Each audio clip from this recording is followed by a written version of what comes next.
எங்க எங்க அத்தே நல்ல அசதியில தூங்கிட்டாரு. இருக்காதா பின்ன. நேற்று சின்ன வேலையா பார்த்தாரு. வீட்டை சுத்தி இருக்கிற புல்லு முட்டையெல்லாம் புடுங்கி ரொம்ப களைச்சு போயிட்டாரு. அசதியில தூங்கிட்டாரு.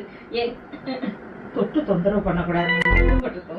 தூங்குறவங்கள எழுப்ப கூடாதுன்னு சொல்லுவாங்க. இந்த பயல்கள்கிட்ட சொல்லி வைப்போம். இல்ல வந்து அச்சா அச்சான்னு ரொம்ப தொந்தரவு பண்ணுவாங்க.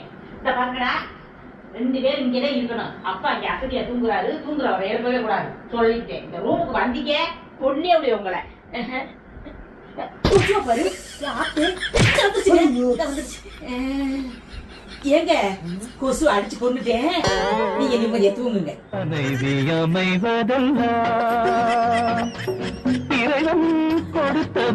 ஒரு பத்தி தூங்குங்க.